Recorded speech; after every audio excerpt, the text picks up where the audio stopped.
Hey there, listener. You may know me from Tumblr as Issues Playground or on Twitter as RBC Bard. And I wanted to get some of my thoughts about the finale of Lovecraft Country, in some kind of recorded form. Um, I think I had too much going on to actually make it like a coherent essay, so you're going to hear me ramble for a while about this finale. Um, I will say that I'm glad that this show has magic and a time machine to fix everything. Um, so I'm not going to give some kind of review or anything. You're going to find that online everywhere. But I'm just going to like share my perspective and my experience of what viewing this show was like as a queer black woman, which I'll get into more detail later. But overall, I was really invested in this show as an exploration of black humanity filtered through the lens of Lovecraftian horror. I defended the show on those grounds despite some serious missteps. I made it clear like this show is for and about black people. And that was my foremost concern as far as the way the show portrayed certain things. Like, okay, is this enhancing that story about messy, complex black humanity, or is it taking away from it? And um, and perhaps that was a mistake on my part. I don't know, but that was where I was at as I was watching the show. I love the fact that these were messy, complicated black folks in a sci-fi / horror story. Okay? Until this episode. Until now, the show did deliver. I was really in for that. But then the finale happened, and all those complexities and nuances of those characters and their relationships were just dropped in order to tell this bog standard good guys versus bad guys bullshit that I flat out told people was against the actual nature of the show. Boy, do I feel fucking stupid. Now, that's just the pure storytelling stuff, okay? That's a matter of taste. Some people love those things. That kind of put me off of the finale. But I want to talk about my biggest disappointment in the finale because, like I said, I have a lot of feelings about it, and it's all wrapped up in queerness and black womanhood and all these things that don't really get to see the light of day when we're talking about representation and whatnot. What most people don't know about me, or at least when it comes to this show, Ruby is the character who most resembles me. Not just physically, but emotionally too. She's like Ruby, I'm a plus size woman. And in life, I'm closer to Ruby's complexion than to Letty's. And like Ruby, I'm queer, but I'm a late bloomer coming to that realization. And life experience wise, just like Ruby, I did everything I was, supposed to do. But that didn't lead to the opportunities my hard work afforded, especially my education. Okay, one difference though is that, my parents actually, were responsible and gave a shit and took care of me. So, and so I really identified with Ruby, like, once the show, once we got to know her. And to a degree, like Ruby, I guess, I know what my life was supposed to look like on paper.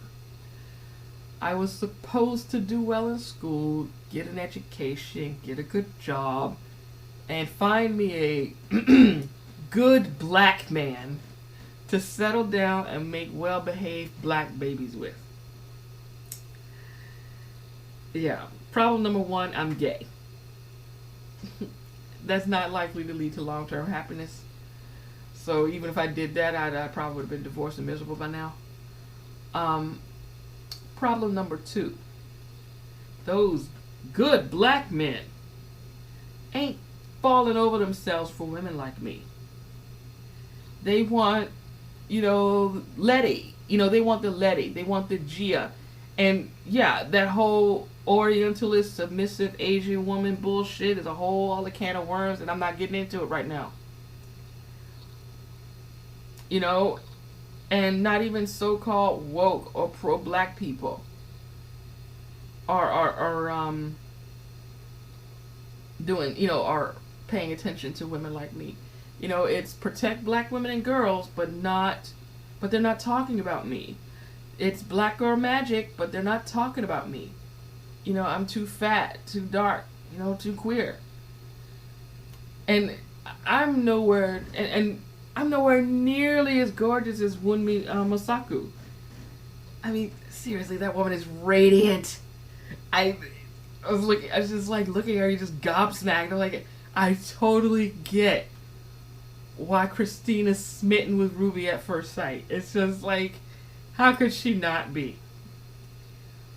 But in most media, as I was growing up and now, like the women who are like me are the mammy, or the sassy black friend, or the, D-list girl. Yeah, I remember Straight Outta Compton. I remember that shit. Or we're the angry black bitch. And in the rare cases when, a queer black woman shows up, the woman who is most like me is always slotted into the masculine role. And before anybody, immediately points the finger at white people, it's not just white people. My own people do this shit too. As a matter of fact, it's kind of the first place I see it within my own community. So I rarely see myself represented in characters as complex as Ruby. She's smart and capable. She's hardworking, but she's vengeful. But she's also vulnerable. She's artistic. She is so many things, and at the same time, unquestionably feminine. And that's true of me too. It's like, I'm not into cosmetics or fashion, but I am a dainty princess all day long. I'm not killing bugs. I don't lift heavy bags, and I can't help you if you've got car trouble. And I ain't fighting nobody. I can't stand being dirty. And it's like, what? I'm basically Rarity from My Little Pony, Friendship is Magic. It's like, it's just, I don't do fashion or gems or gemstones, but it's like that same kind of, I am a lady. I don't do those things. It's like, I like running around and playing. I like to run around and play. Y'all got called a tomboy when I was growing up.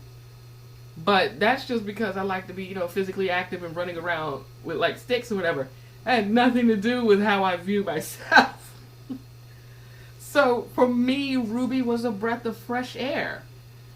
And as I was trying to think of a time I felt so represented by a character, and I'm drawing a blank. And I am not a 15-year-old Tumblrina. I have some life experience under my belt. I'm a Tumblr old, so to speak. No, that's like 21. But I mean, I got a few decades of being on this earth. And in that entire time, it's like Ruby's the only one I can really think of where I feel like, yeah, that's me. Or, to any degree. And that's just Ruby by herself. And with Ruby and Christina, there's, more layers added to it. And speaking of those layers, while I saw my mind, fellow black people, I need to get something off my chest.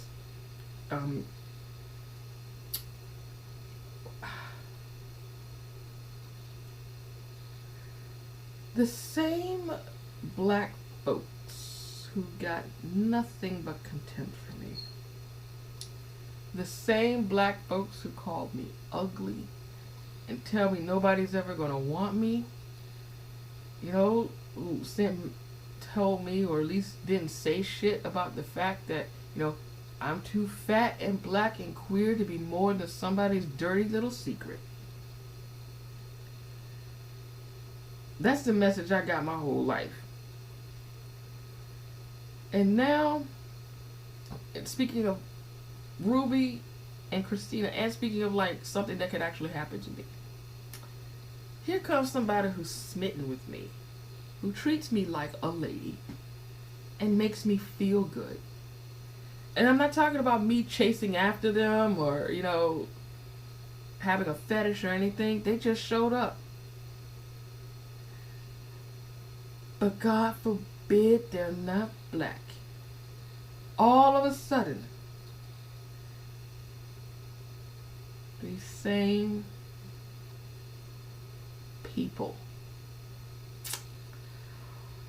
who had no time for me act like I need their motherfucking approval. Or I'll get dragged from here to kingdom come for being all kind of self-hating, cooning, Uncle Tom cuddling up to the colonizer, blah, blah, blah, bullshit. Y'all, and it's the same shit playing out with Ruby and Christina. Whether, you know, it's in the show's narrative, it's in the artist's reactions, and in fandom. You know, and I was really going to put this in the broader social context, but let me get personal right quick. As someone who strongly resembles Ruby and never sees queer, fat, dark-skinned black women romanced by a woman the way Christina romances Ruby, do y'all realize how much it fucking hurts to constantly get slapped in the face with, you know, I don't get it, or what's wrong with her, or how could she? Like she's doing something wrong by being with her. Come on. Y'all act like this is the first like ship with that starts with that, you know, that like this is the first kind of ship that had a villain with the crush in it. You know, like, you know, y'all act like true love reforming a villain is not even practically a cliche at this point. Like y'all act like nobody's ever told that story before. You know, but when you get to it, but then when it's Rey and Kylo Ren, you get it. You know, when it's Draco Malfoy and Hermione Granger, you get it. Hell, when it's Draco Malfoy and Harry Potter, you get it. You know, you get it when it's Buffy and Spike. You get it when it's Buffy and Angel. Or like, let's have this other like practical cliche where it's like the full-on evil power couple. You know, like Macbeth and Lady Macbeth. You know, in Daredevil, there's like Kingpin and Vanessa. There's Sweeney Todd and Mrs. Lovett. And then Luke Cage, Mariah and Shades. So it makes sense when it's straight. It makes sense when it's white. You get it with then. But when it's a fat, dark-skinned black woman being pursued by somebody who seems to be her polar opposite, we need to go through this fucking woke checklist to make sure they're worthy of being shipped. Get the fuck out of my face with that. And when it comes to Ruby and Christina, you know, aside from that, you know, there is a bit of a take that element. You know, this type of person you place so much higher than everybody else. This type of person whom you're always comparing women like me unfavorably against, actually only has eyes for me. The overlooked one. The discarded one. The despised one. You know, it's like all those stories where the nerd and the cheerleader hook up. There you go. The same thing, you know. It's not necessarily about that, but it's an element of that in there. Just like there's an element of the power fantasy. Come on. You have this powerful sorceress who's basically following Ruby around like a puppy dog and doing her bidding, and you telling me that's not like a trip? You telling me that ain't a trip? Get the hell out of here. Like, we get that same thing. Just like, it's pure romance novel shit. It's, it's like there's always that, like you have that powerful, mysterious alpha male guy brought low by this regular girl. Brought low, and he's just like, oh, no. It's not just the powerful alpha male guy falling in love with her. It's like she turns him into like a groveling mess. And he like groveling and crying and shit and doing everything she wants. I mean, that's the power fantasy of it, and I'm not saying it's based on that. It's like the actors have insane chemistry, so that's an element too. But y'all, this is the same shit we see in romance novels all the time. We see it in movies all the time. We see it, on TV all the time. We have enemies to friends to lovers. We have, circumstances threw us together, and so we have to make the best of it. Oh, gee, we wound up in bed together. It's just, it's the same shit everybody else gets. It's literally the same old shit. But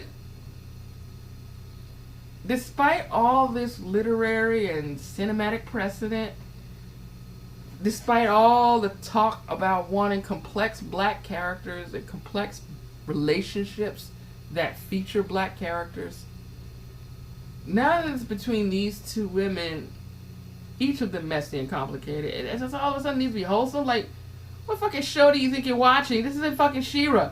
And I love She-Ra. But, it's not going to be wholesome. It's not going to be PG. These characters got some serious baggage. And that's not even accounting for the baggage that comes from the society around them. And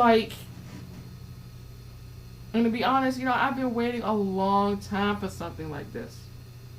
Longer than I've consciously been aware of it. I've watched my whole life. I watched white people get theirs. I watched straight people get theirs. But now it's my turn to get a little something. Now y'all got issues.